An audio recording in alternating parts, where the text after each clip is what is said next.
राधे राधे बच्चों, बोलो श्री कृष्ण भगवान की जय। यशोदा मैया की जय। दामोदर लीला।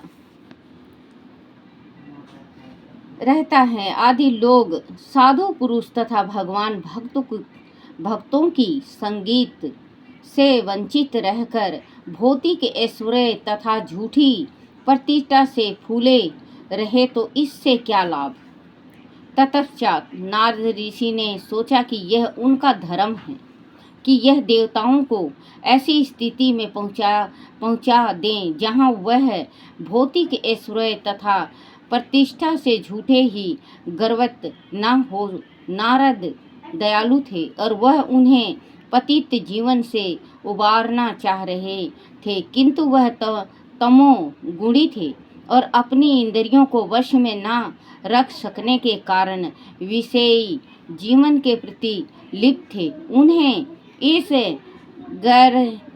ग्रहित अवस्था से बचाना नारद जैसे साधु पुरुष का कर्तव्य था। मनुष्य जीवन में पशु को इतना ज्ञान नहीं होता कि वह नंगा है, किंतु कुंवारे तो देवताओं का कोष पाल था और एक अत्यंत उदाहरणित पुरुष था, और नल कुबेर तथा माणिग्रीव दोनों उनके पुत्र थे। तो भी वह ऐसे पशुवंत एवं लापरवाह हो गए थे कि मदमस्त होकर वह यह ना समझ पाए कि वह नंगे हैं। शरीर के आधे भाग को वस्त्र से ढके रहना मानवीय सभ्यता का नियम है, और जब मनुष्य यह स्त्रियां इस नियम को भूल जाते हैं तो वह पशु से बेहतर नहीं रह जाते। वह नारद ने सोचा कि उनके लिए सबसे उत्तम दंड यही होगा कि उन्हें जड़ जीव या वृक्ष बना दिया जाए। वृक्ष स्वभाव से जड़ अचर होते हैं, यद्यपि विश्व तमोगुण से आच्छादित होते हैं, किंतु वह कोई हानि नहीं पहुंचा सकते। श्री नारद मुनि ने सोचा कि उनके लिए उपयुक्त यही होगा कि वह दोनों भाई मेरी कृपा से वृक्ष बन जाएं, किंतु उनमें इतनी स्मृति बनी रहे जिससे वह जान सके। क्योंकि बच्चों, नारद मुनि को ये ज्ञान था कि ये भगवान के इनके हैं, देवताओं के बच्चे हैं, ये मदमस्त होके नंगे नहा रहे हैं और इनको इतना होश हवास नहीं है, तो इनको ऐसा श्रापित दिया जाए जो कि ये मतलब पेड़ बन जाएं, और पेड़ बन के भी इनको समझ रहे कि हम उसके पुत्र हैं, हम कुबेर के पुत्र हैं। और क्योंकि नारद जी ने सही किया, अगर नारद जी नहीं करते तो बच्चों, अगर देवता नंगा होके नाचने लगे तो मानव कहाँ जाएगा। मानव का तो फिर कोई अस्तित्व रहेगा ही नहीं।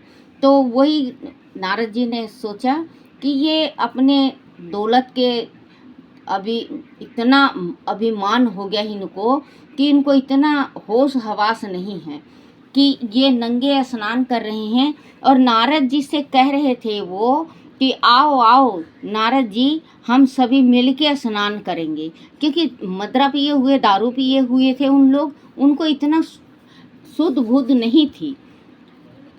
फिर भी कहते हैं ऋषि साधु संत के हृदय में हमेशा दया रहता है। वो अगर श्राप भी देंगे तो ऐसा श्राप देते हैं कि उनकी भलाई के वास्ते। देख लो बच्चों, कितने साधुओं ने भगवान तक को नहीं छोड़ा है। साधुओं ने भी श्राप दिया है, भगवान तक को दिया है, लेकिन उनको भी क्षमा कर दिया है। अब आप देख लो, रावण थे जय और विजय, रावण और कुंभकर्ण, ये दोनों भाई जय और विजय थे। ये थे विष्णु भगवान के द्वारपाल, जिस टाइम ये 4 ऋषि थे, ऋषियों का नाम याद आएगा तो मैं बताऊंगी बच्चों। तो ये चारों ऋषि भगवान विष्णु के लोक में गए ब्राह्मण करने के वास्ते, उनको अंदर नहीं आने दिए। तो उन्होंने श्राप दे डाला कि जाओ मृत्यु लोक में तुम राक्षस बनना। तो बच्चों, क्योंकि इसमें भी जो श्रापित थे, इसमें भी इनका हाथ था, विष्णु भगवान का हाथ था कि जो इसमें इन लोग जाएं और मुझे पाप से उबारना है धरती को। तो जब ये भीतर जाने लगे, नहीं हो दिया, श्राप दे दिया, विष्णु भगवान आए, बोले कि जाओ ये तो भुगतना ही पड़ेगा। तो रावण और कुंभकर्ण नीचे बने। फिर इसका जो नारद का श्राप था विष्णु भगवान को, जिस टाइम में विष्णु ये तपस्या कर लिए थे नारद जी और कामदेव को जीत लिया था, तो नारद जी के मन में अभिमान हो गया था कि मैं तो शंकर भगवान तो जीत नहीं पाए काम को और मैं जीत गया। तो इन्होंने पहले जाके उनको कहे ब्रह्मा जी को, ब्रह्मा जी ने यही कहा, बोले कि पुत्र मेरे से कह दिया सो कह दिया, अब आप आगे जाके विष्णु भगवान को मत कहना, क्योंकि ये ठीक बात नहीं है कि आप जीत गए तो सही है। लेकिन उनके मन में तो अभिमान हो गया था ना कि मैं काम को जीत चुका हूँ। अब गए दौड़े दौड़े विष्णु भगवान के पास। नारद जी ने तो एकदम खुश होके कहे, बोले मैं काम को जीत गया, ये है वो है, फलना है ढिकमा है। शंकर भगवान को देखो, काम को जीत नहीं सके, भस्म कर दिया, लेकिन काम को जीत नहीं सके, ये है वो है। उन्होंने बहुत सुनाया। तो विष्णु भगवान ने कहा, बोले कि देखो नारद जी, मेरे से तो आप कह चुके, लेकिन आप शंकर भगवान के पास जाके मत कहना। अब नारद जी के पेट में बात हजम नहीं होता बच्चों। तो नारद जी वहाँ से तो उठ के चले, लेकिन रास्ते में सोचने लगे, बोले कि मैं इतना बड़ा काम किया हूँ, मैं क्यों नहीं कहूँ, मैं क्यों नहीं अपना बड़ाई करूँ। बाजी बाजी होते हैं ना, बाजी बाजी स्त्रियाँ होती हैं, बाजी बाजी पुरुष होते हैं। कुछ काम कार्य कर लेंगे, अच्छा कार्य हो जाएगा। वो 20 जने से 100 जने से नहीं बताएंगे जब तक उनके पेट में पानी और खाना पचता नहीं। वो बेचैनी लगी हुई होती है उनको। और बच्चों, ये कहते हैं कि खुद से बड़ाई करना पाप के समान है। जो कोई दूसरा कोई बड़ाई करता है कि हाँ भाई देखो इस इंसान को कितना अच्छा है, क्या से क्या बना दिया, घर कितना अच्छा है इनका, ये लड़ते नहीं हैं, वो बड़ाई है। और अगर आप ये कहोगे मैं लड़ता नहीं हूँ, ये है वो है, फलना है ढिकमा है, मैं पुजारी हूँ, मैं पंडित हूँ, मैं बहुत भगवान को सामने ले आता हूँ, मैं ये हूँ। संसार में ऐसे भी हैं, वो कहते हैं मैं साक्षात भगवान से बात करता हूँ। अरे भगवान से बात करते हो तो आप बोलो मत, भगवान से बात कर रहे हो ना, अगर आप बोल दिए ना उसी वक्त भगवान चले गए, भगवान आपके पास नहीं रहेंगे। चाहे आप फिर ढोलक ताल तलैया बाजा खूब बजाओ, लेकिन भगवान फिर वापस नहीं आएंगे आपके पास। तो वही जब नारद जी गए शंकर भगवान के पास जा रहे थे, तो शंकर भगवान के 2 गण मिले उनको। उनसे कहने लगे, बोले देखो आप लोग शंकर भगवान के गण हो ना। बोले हाँ, देखो मैं काम को जीत चुका, और आपका जो भगवान है शंकर भगवान हैं भोलेनाथ, वो काम को जीत नहीं सके। तो उन्होंने कहा, बोले कि अच्छा कोई बात नहीं। उनके दिल में तो फिर भी शांति नहीं मिली। विष्णु भगवान ने आंख बंद करके देखा। बोले विष्णु भगवान सोचे, बोले इनके दिल में तो शांति नहीं मिली। भगवान ने एक नगरी बनाई, भगवान ने ऐसी नगरी बनाई, उसमें सब कुछ मोहनी, उसमें मोहनी एक कन्या, बहुत सुंदर, बहुत ही ज़्यादा सुंदर। उस नगरी से जाने लगे, उनकी दृष्टि अचानक पड़ी राजकुमारी के ऊपर। वो तो मोहित हो गए। वो तो नीचे गए। राजा के जो राजा रूजा सब वो करती थे, राजकुमारी थी उनकी मोहिनी। उनका हाथ देखे, हाथ देखने के बाद कहे, बोले कि इसका रिश्ता ऐसे होगा वैसे होगा, अपने वास्ते कहने लगे। फिर इसके बाद उल्टे ही शंकर भगवान के पास नहीं गए, गणों को तो बता दिया उन्होंने, शंकर भगवान के पास नहीं गए, विष्णु भगवान के पास दोबारा चले गए। और विष्णु भगवान के पास जाने के बाद उनके चरणों में गिर पड़े। गिरने के बाद वो विष्णु भगवान ने कहा, बोले क्या हुआ? बोले क्या होना है, एक राजकुमारी है, उस राजकुमारी से मैं शादी करना चाहता हूँ, मुझे पसंद है, आप अपना रूप दे दो, आप अपना रूप दे दो। तो भगवान ने क्या किया, भगवान ने अपना रंग और रूप दे दो। तो भगवान ने क्या कहा, रंग नीला दे दिया उनका, जो नील वर्ण के हैं विष्णु भगवान, नीला शरीर दे दिया और बंदर का मुंह दे दिया। अब सोमवार था दूसरे दिन, जब सोमवार में गए सारे, तो कभी छलांग मारते इधर नारद जी, इधर से उधर, उधर से इधर की राजकुमारी मेरे गले में माला डालेगी। अब राजकुमारी उसको क्यों देखे, बंदर सा रूप। और जोन से गणों को इन्होंने कहा था कि मैं बाल ब्रह्मचारी हूँ, मैं काम को जीत चुका हूँ। शंकर भगवान के जो 2 चेले थे, उनसे कहा कि मैं तो गणों से शंकर भगवान के गणों से कहे नारद जी ने कि मैं तो काम को जीत चुका हूँ और मैं बाल ब्रह्मचारी हूँ। तो कभी इस साइड जाते, कभी उस साइड जाते, ये तो इनका रचाया हुआ खेल था विष्णु भगवान का। अब राजकुमारी उनके तरफ देखती नहीं, और जो राजकुमारी थी वो स्वयं माँ लक्ष्मी थी। तो वो जो 2 गण थे वो उनको देख के हंसते।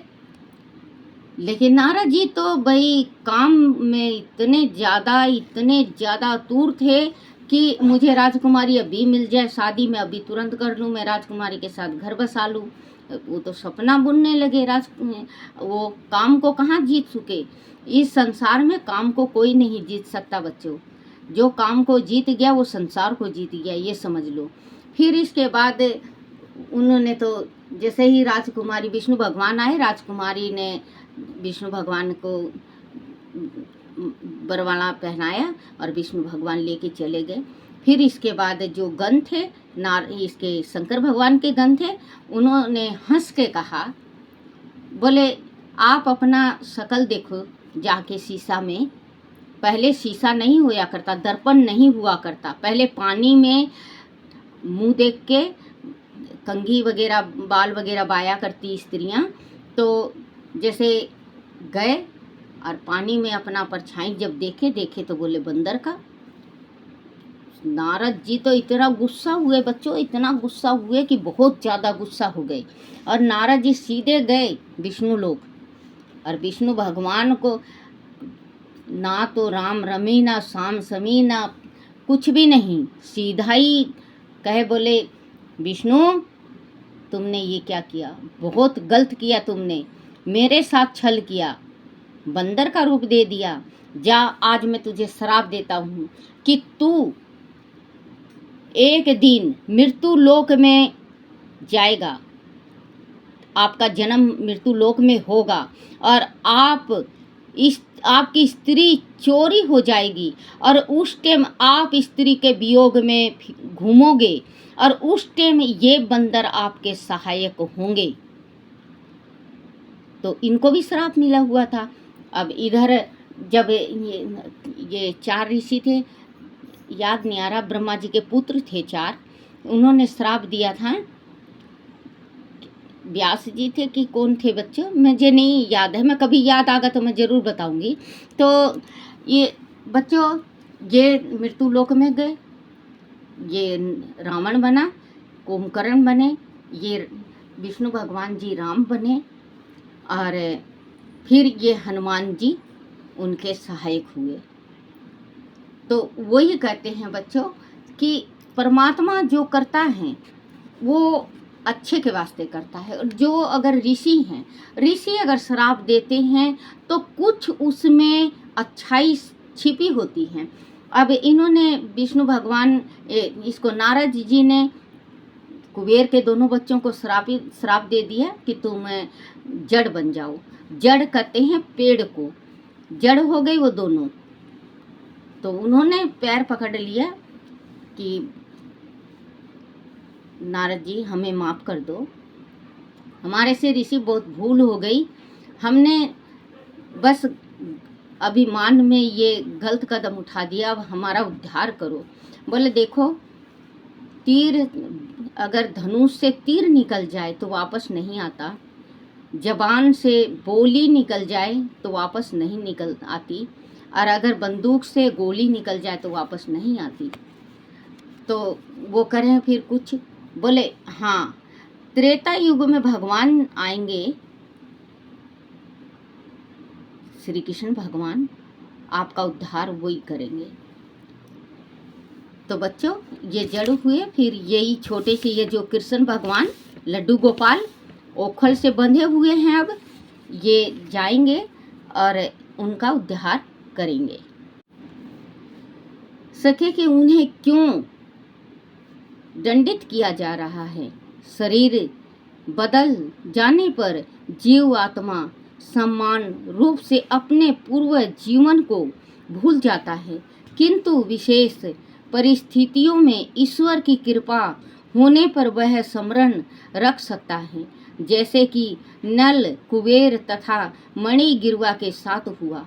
अंत श्री नारद मुनि ने विचार किया कि इन दोनों देवताओं के 100 वर्ष तक वृक्ष के रूप में क्यों ना रहने दूं, और इसके बाद भगवान की आहुति की कृपा से अहेतु की कृपा से उन्हें भगवान के साक्षात दर्शन हो सकेंगे। इस प्रकार वह पूर्ण देवताओं का तथा भागवत भक्त का जीवन प्राप्त कर सकेंगे। इसके बाद ऋषि नारद अपने धाम नारायण आश्रम को लौट आए, और वह दोनों देवता वृक्ष में परिणत हो गए, जिनका नाम यम ला अर्जुन पड़ा। उन दोनों देवताओं पर नारद की अहेतुकी कृपा हुई थी, जिससे वह नंद के आंगन में उग सके और भगवान श्री कृष्ण का साक्षात दर्शन कर सके। बोलो श्री कृष्ण भगवान की जय हो। श्री कृष्ण गोविंद हरे मुरारी, हे नाथ नारायण वासुदेवाय, हे नाथ नारायण वासुदेवाय, हे नाथ नारायण वासुदेवाय। बोलो श्री कृष्ण भगवान की जय। अपने अपने गुरुदेव महाराज की जय। अपने अपने माता पिता की जय हो।